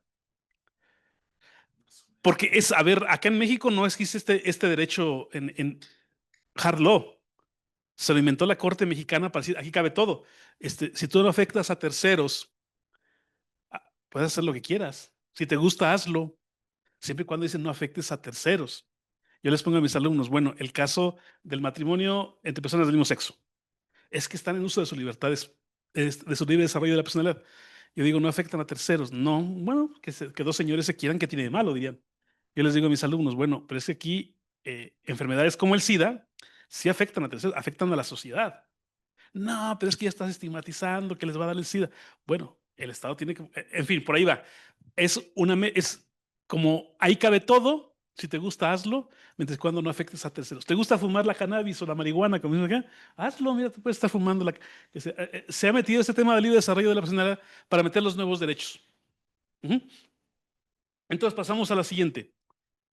La Constitución reconoce que la autonomía y la independencia son fundamentales en relación a las personas con discapacidad. Sin embargo, puede ocurrir que en circunstancias de una enfermedad o lesión grave tenga como consecuencia inevitable, a ver si nos veamos unas 3 más adelantito. Son como esos argumentos que va a utilizar, ¿no? Mi libre desarrollo. ¿A quién le afecta si yo me muero? Ya me quiero morir. Aquí tenemos una canción ranchera. Esta vida mejor que se acabe. No es para mí, pobre de mí. ¿Sí? No sé si la han escuchado, ¿no? Si nos podemos ir un poquito más adelantito. Por aquí vi a uno de mis exalumnos, ya me vio y dijo, yo objeto en conciencia y me voy, ¿no? Dice, antes de que otra cosa yo me voy a escuchar a este que ya lo he oído varias veces. En un poquito de chascarrillo. Perdón, a veces soy muy coloquial para no ser tan academicista. Aquí este libre desarrollo de la sociedad se utiliza, se arguye en Colombia, en Uruguay lo han hecho, en Argentina, en España. No afectas a terceros, ¿no? Y aquí, ¿qué daño te va a hacer? Ya decides morir, ya que te apliquen la eutanasia. ¿Sí? ¿Sí? Coincido con usted, profesora, coincido con usted, sí, pero ellos dicen, no, pues aquí pongo el ejemplo quizá, a ver, es fuerte, pero estamos aquí con argumentos, ¿no? ¿Qué tiene de malo que dos señores se quieran? Oye, o el matrimonio entre personas, oye, el SIDA, no, ya estás estigmatizado. El SIDA afecta a la sociedad, la enfermedad. Claro que va a afectar a las mismas personas, pero ellos dicen que no le hacen daño a nadie. En el aborto, ¿qué dicen? Es mi cuerpo, es mi decisión. Pues no es tu cuerpo, porque el que estás matando es alguien que está. En fin, por ahí, sí, nada más que esa es la trampita, ¿no? Libre de salud, no le afecta a tercero, hazlo si te gusta. Si quieres, hazlo. Es en la máxima de autonomía de la voluntad, sí, ¿no? Y es que es tu dignidad. ¿Por qué no ¿A quién le afecta si fumas la cannabis? Pues mira, si fumas la cannabis, te vas a poner, acá decimos bien motorolo, o sea, bien locochón, loco, y vas a ir a una tienda de conveniencia, por ejemplo, vas a saltar y en tu que no estás, que estás así, puedes matar a alguien ahí. Ahí está una afectación de la sociedad. El mismo daño que es la puerta de entrada a otras drogas. Que es podemos decir, ustedes lo conocen porque ustedes son científicos de esto. Pero acá no, acá es, si te gusta, hazlo. Ellos quitan eso de que se va a afectar. No, si te gusta, hazlo, siempre y cuando no afectes a terceros. Ahí está la trampa. Bueno, creo que es la otra. Bueno, en lo que van poniendo la de Ecuador, entonces se argumenta que está afectando su dignidad. Y utiliza el eufemismo de muerte digna. ¿Sí? Utiliza el eufemismo de muerte digna. Si nos vamos a otras más adelante, por favor. Otras dos. Sí. Estas eran las. Ahí, ajá. Ahí sí que ahí está bien. Entonces, no se preocupe, yo a lo mejor lo estoy presionando. Esperamos. Con esto quizá dar a entender, son los argumentos que van a utilizar cuando invocan nuevos derechos. Y es lo mismo de siempre, para el aborto, para el matrimonio homosexual o entre personas del mismo sexo, para la eutanasia, incluso hasta para la maternidad subrogada. Mi libre desarrollo de la personalidad. Yo tengo derecho a realizarme plenamente. ¿Sí? Y si no afecto a terceros con que me apliquen la eutanasia, pues ya me muero, ya que me la apliquen, ¿no? En España dice hasta domicilio, ¿se acuerdan que veíamos? Bueno, aquí dice la muerte digna. La Constitución reconoce que la autonomía y la independencia son fundamentales. Bueno, esta ya la habíamos visto. Vinculan esta autonomía de la voluntad. Recuerden que autonomía es esta idea de que yo puedo hacer pues, lo que yo quiero, autónomos, darme mis propias normas, que no haya ningún vínculo. Aquí podemos, entonces también va a fundar, aparte de la dignidad, de esa autonomía, en ese libro de desarrollo de la personalidad, es otro artículo de la Constitución ecuatoriana. Ahí dice, la eutanasia es la única decisión que se puede tomar. Palabras de esta señora. Entonces, se reconoce y garantiza la Constitución el derecho al libre desarrollo de la personalidad sin más limitaciones que los derechos de los demás. Por eso dicen, si no afecta a los derechos de los demás, aunque sabemos que sí los afecta, y dicen, no afecta a los derechos, mi libre desarrollo de la personalidad. Pasamos a la siguiente. Sobre esta base presentó el razonamiento de cuando una persona padece intenso sufrimiento físico o emocional por una enfermedad grave, en ese ejercicio de libre desarrollo de la personalidad, debería poder decidir libremente ponerles fin y escoger los medios para hacerlo, siempre que respete el derecho de terceras personas. Siempre que respete el derecho de las terceras personas. El fin es morir dignamente y el medio es el procedimiento de muerte asistida, pues la lucha por la vida tiene que hacerse con el menor dolor posible, con la búsqueda de la paz, con la mejora de la calidad de vida durante la enfermedad y hasta la muerte y respetando la voluntad del paciente. Hasta lo ponen así como que dicen, no, pues yo así sí me quiero morir con esas palabras tan bonitas, ¿no? Pasamos entonces a la siguiente, de favor. Dice, ¿qué más arguye Paola Roldán? Y luego dice, aguas. Todo esto que yo estoy diciendo, que no se metan las creencias religiosas, porque las creencias religiosas, aun cuando siendo mayoritarias, ustedes ya me entenderán a qué religión hace referencia, aun cuando siendo mayoritarias, no son suficientes en un Estado laico para impedir el derecho a la muerte digna, pues deben considerarse como injerencias indebidas al libre desarrollo de la personalidad. Entonces, estas ideas religiosas o las convicciones religiosas, que yo decía, están en la esfera privada, que no vayan a la esfera pública porque contaminan. Entonces, nada, que no nos vengan aquí, decimos con mocherías, un poco la mochería es como con ideas religiosas católicas, vaya, o con la doctrina católica de la moral, de la sacralidad de la vida. Pasamos a la siguiente. Que un Estado laico no tiene nada que ver con esto, por cierto. El Estado laico respeta la autonomía tanto de las comunidades religiosas como del Estado. Es la autonomía. ¿Sí? Porque ahora se habla también de bueno, ustedes son expertos, bioética laica, ¿no? Y a mí me da mucha risa porque por acá en la UNAM o en alguna otra universidad pública hablan de la bioética laica. Y digo, pues es que toda la bioética es laica. Pero bueno, también de la integridad personal que invoca, habla de ese derecho a la integridad personal y la prohibición de tratos crueles e inhumanos, ¿no? Recuerden ustedes que una de las recomendaciones de un comité de derechos humanos de la ONU mandataba o recomendaba a los estados que si prohibían el aborto, pues le infringían tratos crueles, inhumanos y degradantes a la mujer que quería abortar. Más o menos acá también, no, pues que si no me dejan morir, si no me dejan que alguien me aplique la eutanasia, pues me van a estar generando esos tratos crueles, humanos y degradantes. E invoca la Constitución del Ecuador, que dice que se reconoce a las personas el derecho a la integridad personal, que incluye la integridad física, psíquica, moral y sexual. Entonces va concatenando como estas ideas con los artículos de la Constitución. Pasamos a la siguiente, de favor. También en la integridad física, personal hace un razonamiento de que no permitir morir dignamente en condiciones de padecimientos físicos y emocionales por una enfermedad grave, optando autónoma y libremente para que un tercero capacitado le ayude a morir en condiciones de dignidad, en aplicación del tipo penal de homicidio simple, es un atentado al derecho a la integridad personal por permitir condiciones de vida con dolores crueles, humanos y en condiciones degradantes. O sea, como les decía, no, esto va en contra de la integridad, estos dolores, esto. Entonces vamos a la siguiente, de favor. Así, al mismo tiempo, la accionante arguyó la muerte digna como un derecho de quienes padecen y han sufrido enfermedades graves. Y señala que la Corte Constitucional, en otra sentencia, precisa que el derecho al disfrute pleno de la salud implica la mejora de capacidades y potencialidades para que la vida de la persona enferma sea lo más plena posible. Y que estas capacidades y potencialidades para la vida también implican la consideración de una muerte natural digna, sin dolor ni padecimiento. En tal sentido, señala que el paciente tiene derecho a decidir y definir su comprensión del nivel más alto de salud posible en el curso de su enfermedad hasta su muerte, por lo que puede optar por detener y cambiar el tratamiento con medicamentos. Y considera que el principal obstáculo que tiene el ejercicio del derecho a la muerte digna es el del tipo penal de homicidio simple. Entonces, ya lo están poniendo como un derecho. No ha dicho la Corte Constitucional que es un derecho, pero lo interpretan así. Hay un antecedente, el caso caso Dian Preti en Reino Unido, donde el Tribunal Europeo de Derechos Humanos dice que del Convenio Europeo de Derechos Humanos no se desprende que hay un derecho a morir. Aquí a lo mejor pues, no lo iban a poner porque es en contra de esto, ¿no? Pero hay el caso de Dian Preti, que ya luego lo comentaremos si me invita el maestro José Alberto, si no, a lo mejor ya. Pasamos a la siguiente, de favor.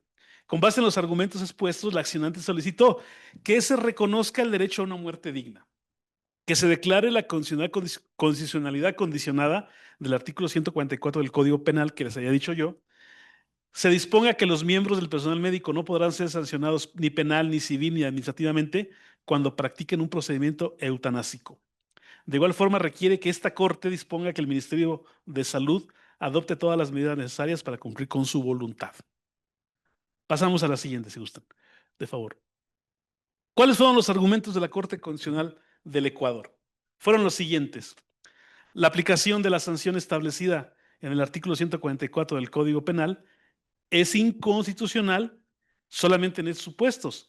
Que un médico ejecute la conducta tipificada en ese artículo 144 cuando una persona expresando su consentimiento inequívoco, libre e informado o a través de su representante cuando no puede expresarlo, solicita que se dé un procedimiento de eutanasia activa o por el padecimiento intenso de sufrimiento proveniente de una lesión corporal grave o irreversible o una enfermedad grave e incurable.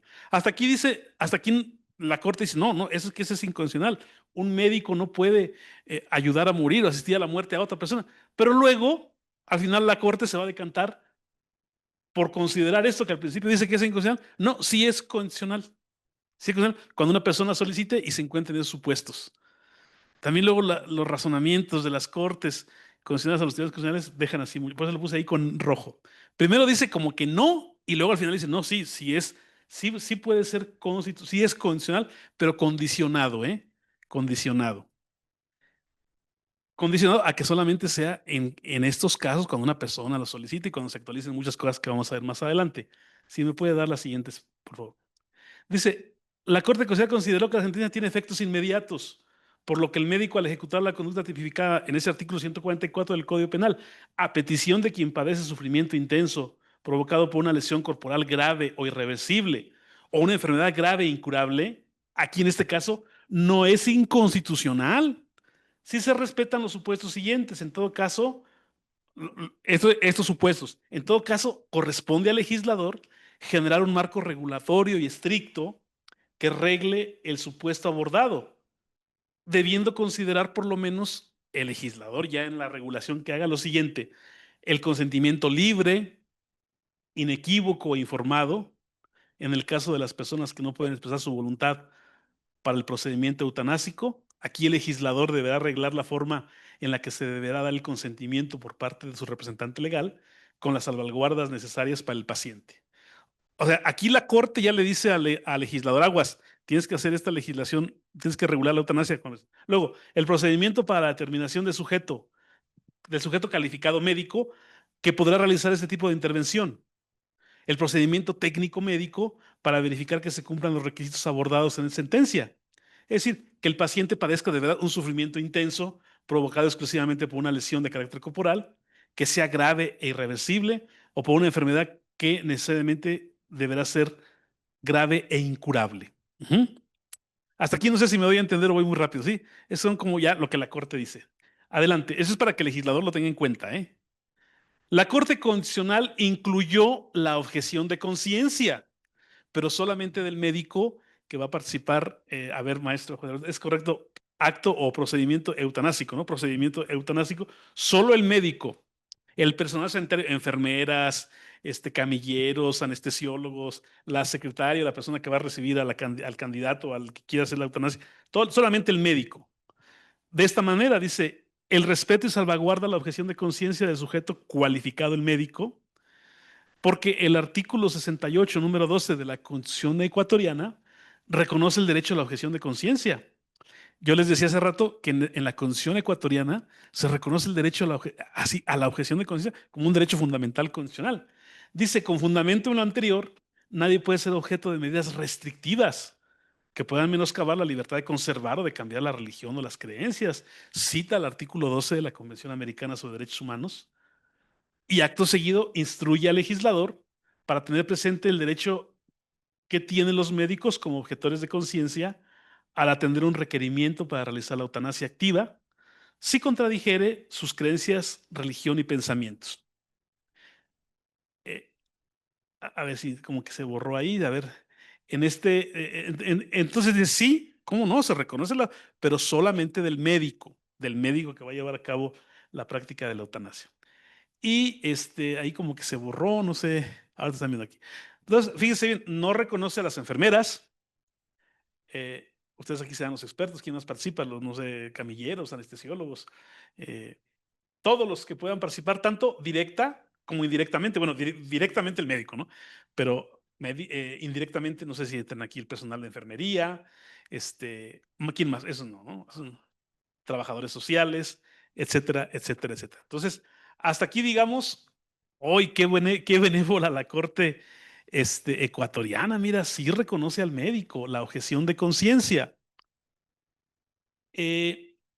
Para que el legislador lo ponga pues en la reglamentación que vaya a hacer.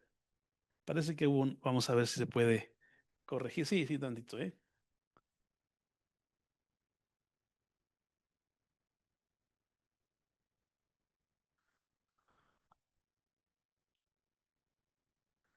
Yo sé que ahora por la lluvia también falla, ¿no? No sé si sea por eso.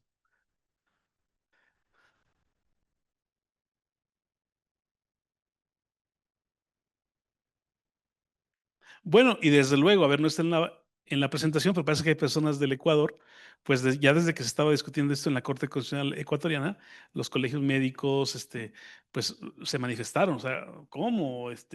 Pues hay violación a los códigos deontológicos, todo lo que habíamos visto al principio. Ahí está, miren. En este contexto, si un médico se declara objetor de conciencia, no podrán iniciarse procesos judiciales, civiles, penales, administrativos en su contra por negarse a llevar a cabo el procedimiento eutanásico. Y su rechazo no debe interpretarse como un obstáculo para el acceso a la eutanasia activa. Aquí está la trampita. En este supuesto, se deberá transferir al paciente a otro médico que muestre su disposición para realizar el procedimiento, habilitando el proceso eutanásico y garantizando el respeto a la voluntad del paciente.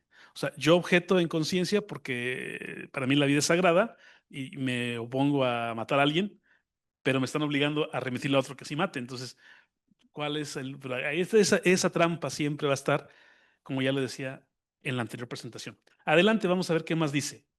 Para la Corte Constitucional ecuatoriana, la objeción de conciencia no será obstáculo para el ejercicio del derecho a la eutanasia.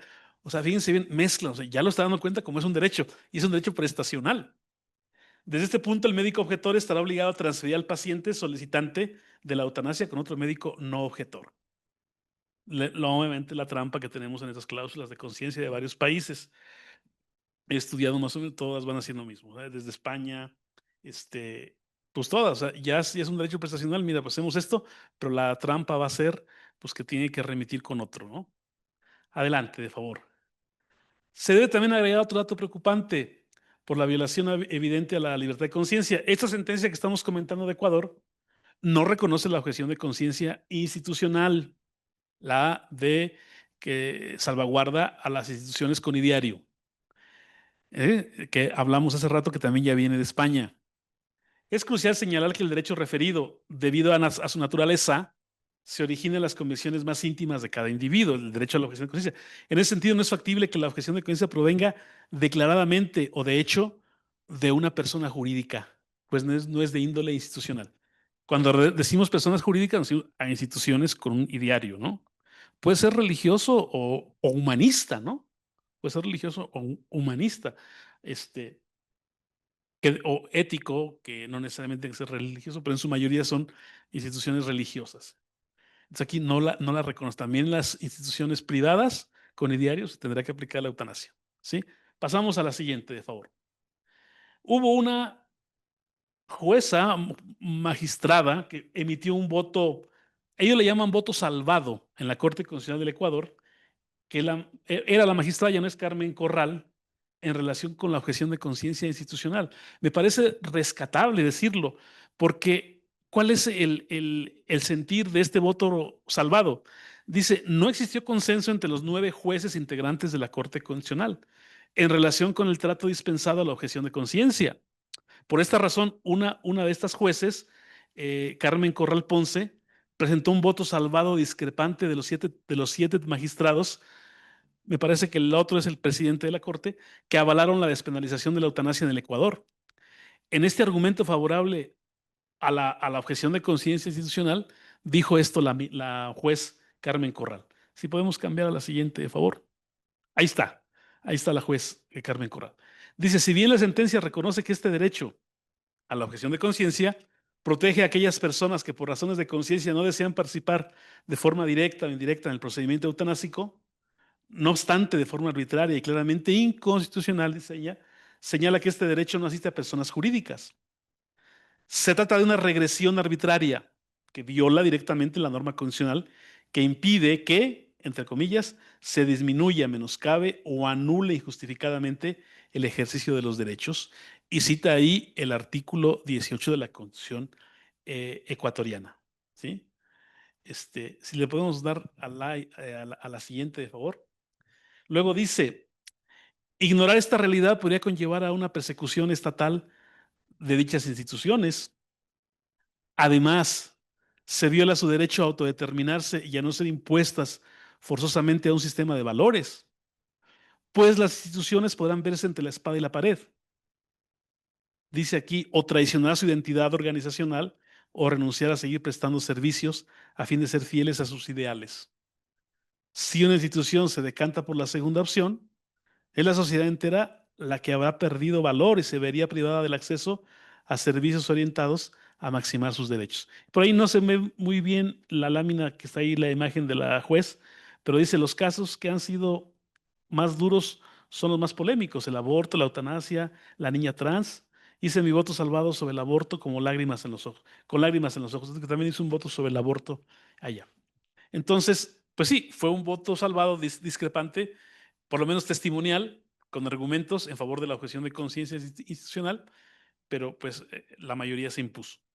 Pasamos a la siguiente, de favor. En otro orden de ideas, dice, a pesar de que la sentencia insiste que es de aplicación inmediata, la Corte Constitucional ordenó al Ministerio de Salud Pública que hasta la expedición de una ley regulatoria en ejercicio de sus competencias expida en un plazo de 2 meses el reglamento que norme el procedimiento a la luz de los criterios técnicos para la aplicación de la eutanasia activa, en observancia a lo dispuesto en la sentencia que he mencionado aquí muy rápidamente. También instruyó al defensor del pueblo para que en un plazo de 6 meses presente ante la Asamblea Nacional un proyecto de ley en atención a los parámetros mínimos establecidos en este fallo. El defensor del pueblo es el de los derechos humanos, ¿no? El ombudsman, o ahora, para ser políticamente correcto con el lenguaje inclusivo, el ombudsperson. Porque también hay mujeres que puedan ser, ¿cómo les vas a llamar ombudsman si son mujeres? O si se autoperciben de otra manera, mejor lo dejamos como ombudsperson, no sé si sabían eso. Bueno, ¿qué más dice? En el mismo sentido, a la Asamblea Nacional, para que el proyecto de ley sea conocido, discutido y expedido dentro del plazo máximo de 12 meses, contando desde su presentación por el defensor del pueblo. O sea, ¿qué está diciendo la Corte? A ver, aquí se me ponen las pilas y tú vas a hacer esto para que salga pronto la legislación sobre la eutanasia. Faltaba más, ¿no? Luego no nos vayan a decir, hoy no me pueden aplicar la eutanasia porque no hay legislación. Pasamos a la siguiente, si es tan amable. Dice, por lo tanto, declaró, aquí ya va a declarar la constitucionalidad, pero es condicionada de ese artículo 144 del Código Penal, siempre y cuando no sea sancionado el médico que ejecute la conducta tipificada en el artículo de Marras, cuando una persona expresando su consentimiento inequívoco, libre e informado, o a través de su representante, solicite acceder a un procedimiento de eutanasia activa, por el padecimiento de intenso sufrimiento proveniente de una lesión corporal grave e irreversible o de una enfermedad grave o incurable. Sí, podemos pasar a la siguiente, por favor. Aquí está lo que el profesor, usted me preguntaba, nuestro colega que viene de Chile, me preguntaba, oye, a ver, aquí está, fíjense, también el Código de Ética Médica del Ecuador fue modificado por la Corte Constitucional, de mutuo propio, ¿eh? Dice, el código establecía, bueno, protegía la libertad de conciencia de los médicos, al permitir al médico acercarse a un enfermo con la intención de darle muerte, permitió, aquí ya va a permitir que el médico, pues, para que se acorde con la sentencia, que se modifique, pero fue orden de modificar el Código de Ética Médica para permitir al médico acercarse al enfermo con la intención de darle muerte, contravirtiendo la esencia de su profesión, que es la defensa de la vida. De tal modo, va a declarar la constitucionalidad aditiva del artículo 6 de dicho código. A ver, salvo que me corrijan los colegas del Ecuador, es una manera de decir, bueno, pues yo corte, establezco que es condicional, ahora decir que el médico se puede dar muerte asistida o practicar la eutanasia. El médico desde que es llamado, entonces ahí está, el médico desde que es llamado a atender a un enfermo se hace responsable de proporcionarle todos los cuidados médicos necesarios para que recupere su salud. Su responsabilidad mayor será la conservación de la vida del enfermo, salvo los casos en que el médico ejecute la conducta tipificada en el artículo 144 del Código Penal. Ahí viene lo que la Corte ordenó que cambiaran del Código de Ética Médica del Ecuador. No importándole que la naturaleza de los códigos de ética es que es el consenso de los colegas, ¿no? No es el gobierno, no es la autoridad, no es la corte, son los colegas los que se autorregulan, han dicho autorregular o se dan su regulación propia, ¿no? Con base en principios, Pues ahí dijo la corte, no, aquí se va a declarar esta redacción y se va a declarar condicional, para que luego no vengan aquí a impugnarlo. ¿Sí? Ahí está, miren, ahí es en esa parte de atrás, cómo hasta modificaron el Código de Ética Médica del Ecuador para permitir que el médico pues, se acerque al enfermo a practicar la eutanasia. Me parece que todavía hay algunas más, si gustan le damos like. A ver, ¿qué pasó entonces con Paola Roldán? Pues, ¿qué creen? El 11 de marzo de 2024 falleció sin haber solicitado la práctica de la eutanasia conforme a la consabida sentencia redactada para favorecerla. No obstante que la resolución en sí misma tiene efectos generales, al lado de ello su muerte estuvo precedida del auxilio espiritual por la recepción del sacramento de la unción de los enfermos y acompañada de sus familiares. Ella pidió la eutanasia, pero pues no le alcanzó porque en lo que salió la sentencia y todo. Pues, y esto no es invento mío, esto lo pueden buscar ustedes en la prensa, ¿no? Asistida espiritualmente con los santos óleos, le llamamos nosotros. Ahí está. Entonces ya su muerte fue por causa natural, no le aplicaron la eutanasia. Bien dicen aquí un dicho que nadie sabe para quién trabaja. Pero bueno, ahí está la sentencia. La sentencia ya ahorita tiene efecto. Y a ver, no sé si los colegas de Ecuador, me parece que ya está regulada y todo. En definitiva, todo indica que para el legislador y para algunos jueces, la autonomía personal, la libre autodeterminación para decidir la muerte digna, eutanasia u homicidio por piedad, están por encima de la libertad de conciencia, por la simple razón de que en una legislación, en un fallo judicial, por demás invasivos de las convicciones morales de las personas, religiosas o no, colocando la objeción de conciencia, me atrevo a decir, solo para ser políticamente correctos, pero en el fondo pretenden todo lo contrario, es decir, obstaculizar su ejercicio, pues no se debería atentar contra un derecho prestacional, arguyendo convicciones religiosas o éticas. Ahora me parece que hay otra lámina más. Me decía un amigo que hay que tener cuidado, dice, porque ahora en la Convención Interamericana sobre Protección de los Derechos Humanos de las Personas Mayores, ahora ya se considera, creo que ahí lo puse con rojo, se consideran los cuidados paliativos, aquí está con rojo, los cuidados paliativos, un derecho humano. Entonces dice, oye, porque acá está ahora la discusión, en estos días, no sé si estaban ustedes aquí en México, una influencer de estas que son muy famosas, ustedes, que anunció que iba a presentar una iniciativa de la eutanasia. Y hay por ahí, ya no me da tiempo de comentarla, hay una de 2023, que en ese paper que le mandé al maestro José Alberto, ahí comento, mexicana es una iniciativa, todavía no, pero ya no tardan, porque pues esto, nosotros también aquí, ¿dónde están los colegas chilenos? Aquí tenemos una presidenta que le dice a Boric, quítate, a Boric y a Petro juntos, y a Lula. Entonces, pues quizá ahorita por las presiones del presidente que gobierna el país vecino, pero ya lo dijo, ¿no? Que se abra el debate. Es la cereza del pastel que les falta, ya tienen todo. Dice este amigo, habrá que tener mucho cuidado, si lo pueden reducir tantito, porque en esta convención que ya es convención. Me parece que ya ha sido ratificada por México. No sé si México ratifica todo. ¿Dónde firmo? Y firma. Es la Convención de Derechos Humanos de las Personas Mayores. Ahí está, es el artículo 6 para que la revisen. Porque me dice, oye, si ya es un derecho humano los cuidados paliativos, pues los estados se comprometen. Si México ya la ratificó, porque corre el riesgo de ser declarado inconvencional una ley de eutanasia. Y le digo, pero pues si la Corte Interamericana está del lado de ellos, le van a dar la vuelta. Dice, bueno, habrá que revisar. Yo se los dejo aquí nada más como de tarea, porque ustedes son los expertos en bioética, donde los cuidados paliativos ya se consideran como un derecho humano, bueno, aquí, o convencional, interamericano, o de la... Me decía un sacerdote jesuita, maestro mío, el padre Pérez Valera, que ha escrito mucho sobre estos temas, me decía, el secreto está en los cuidados paliativos, hombre. Como sacerdote te lo digo, como estudioso. Las personas no es que se quieran morir, pues que a veces están solas, están deprimidas ahí, y sí, pero ya cuando se les da el acompañamiento, se les da el trato, y creo que en este tema los sacerdotes saben mucho. Aparte como sacerdote, pero aparte también como un científico que conoce y lee y sabe todos esos temas, me decía, el secreto está en los cuidados paliativos. Dice, lo que pasa es que los gobiernos no quieren gastar en cuidados paliativos. Más fácil ya morirse, ¿no? Ya la muerte y el que venga y el que venga y el que... Pero eso creo que es un tema para que ustedes discutan. Yo ahí ya no me meto porque ya no soy experto yo en cuidados paliativos. Nada más les quise poner este dato de esta convención americana. No sé si tenga alguna otra lámina. Bueno, pues quizá con esto concluir. Voy muy rápido, pero el tiempo pues también tienen ustedes otras actividades. No me resta más que agradecerles. Muchas gracias. A ver, maestro, le dejo a usted el micrófono.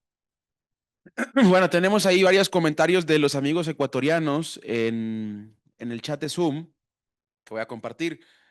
Excelente presentación, los felicitan aquí también en el chat, doctor. Eso ya es buena noticia.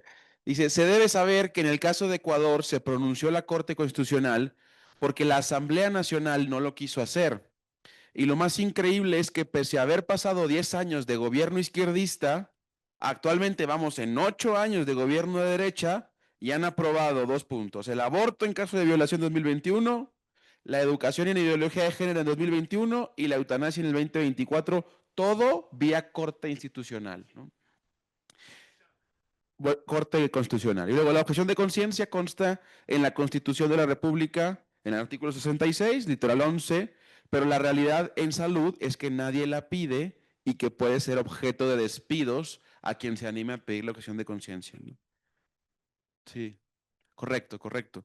Ahora, y puso un último comentario, Flor, que dice, pasa que existe un código de ética elaborado por los colegios de médicos y existe un código de ética del Ministerio de Salud Pública del Ecuador, que es el que está reformulado por la sentencia de la Corte, ¿no? Y luego aquí, excelente presentación, excelente presentación, excelente presentación y muchas gracias. No, pues muchas gracias, creo que entonces ya es todo. Agradecerles. Sí, a ver, están modificando Colombia. Nosotros seguimos a Colombia, la Corte Constitucional colombiana. ¿Por qué? Eso es lo que se conoce como activismo judicial.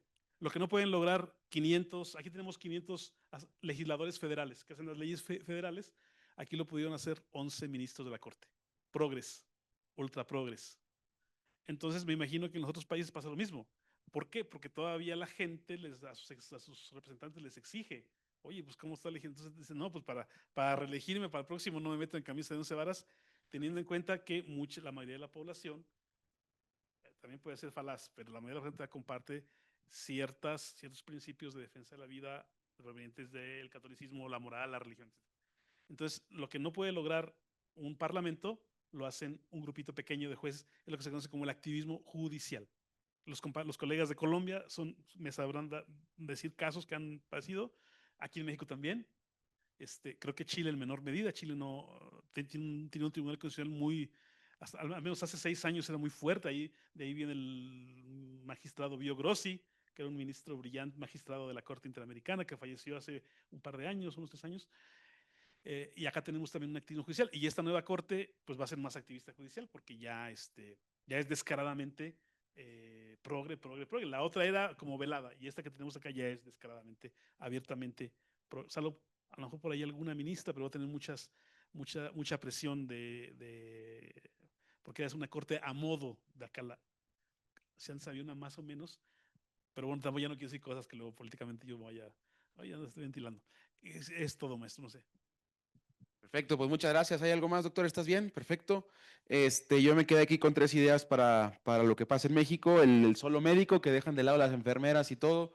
Lo institucional, que se distingue de lo individual, a lo mejor puede ser un buen argumento cuando se esté discutiendo aquí la ley de eutanasia en México, y que te obligan a canalizar aunque seas objetor de conciencia, ¿no? Bien, aprovechando que ¿hay un comentario más? Sí, tenemos un comentario más Ok. de Victoria Almanesi. Sí, Victoria, que estaba aquí ahora, ya está en Zoom, dice, si el asunto de la objeción llegara a la Corte Interamericana, ¿en qué sentido opina usted que sería la resolución, considerando que el marco interamericano de derechos humanos protege la libertad de conciencia? ¿Cómo argumentarían en contra de ese derecho? Mire, yo no sé ahora si llegaría, o sea, digo, no puedo predecir el futuro. En referencia aquí a los colegas chilenos, la última sentencia donde la Corte interpreta el artículo 12 que vimos aquí es el caso Páez contra Chile. No voy a decir el caso porque sería llevarnos otra hora más, tratar de explicar, pero aquí los colegas ya les pueden platicar en la cena en qué consistió. Páez contra Chile, donde, a ver, desde mi punto de vista también he estudiado ese caso, la Corte es desastrosa, pero hay algo salvable que dice la Corte, no, el contenido del artículo 12 de la Convención Americana sobre Derechos Humanos, el final, me parece que es el 3 o es el 4, donde dice, se reconoce el derecho de los padres a educar a sus hijos conforme a sus convicciones morales y religiosas. Ese dice la Corte, no, ese está bien, ese sí es conforme a la Convención Americana, ese no metemos. Entonces dije yo, bueno, tengo también un estudio sobre la sentencia, pues bueno, de todo lo desastroso que pudo hacer Páez contra Chile, ahí está la Corte reconociendo que es derecho de los padres a educar a sus hijos con sus convicciones morales y religiosas, que es convencional. ¿Y qué creen? Aquí en México no se ha difundido. Porque tenemos un laicismo, ¿no? Donde si tú difundes esto, vas a creer con esto. Curiosamente, los medios, el gobierno no ha dicho nada, que es un caso que aplica para toda para toda Iberoamérica, diríamos, ¿no? El caso para. Entonces, en el tema de la objeción de conciencia, hay un caso precisamente que tiene que ver con Chile, con el tema de la objeción de conciencia, pero por servicio militar obligatorio. Sí era esto, ¿no? Creo que es de los, y hay otros más, pero es casi por servicio militar. Nunca han tocado estos temas, porque recuerden, para la Corte, los derechos sexuales y reproductivos, y esos son derechos, ya nuevos derechos. Entonces, no sé cómo legislarían. Es triste que, por ejemplo, en la Comisión Interamericana, un integrante de la comisión, valiente, valioso, estudioso, el doctor Carlos Benal Pulido, pues no, Colombia ahora con Petro no lo propuso, lo puso Perú, pero no prosperó. Entonces era la voz disidente, ¿sí? Era la voz disidente en una comisión interamericana pro eutanasia, pro todos los nuevos derechos, ¿no? Entonces no sabría yo decirle, ojalá que pudiera llegar un caso de estos, pero no sé, porque también recuerde que la comisión lo pararía al tener mayoría de miembros de la comisión que no permitirían que pasara a la Corte. Pues que no sea la última vez que nos acompaña en la Facultad de Bioética, doctor Patiño. Está aquí Anet, la foto institucional de la universidad, y cerramos el día con la foto también para compartir las fotos, y nos vemos mañana a las 9 de la mañana para todos los de Zoom. Muchas gracias, que haya sido un gran cuarto día, y mañana cerramos. Que pasen buenas noches y gracias por todo el esfuerzo.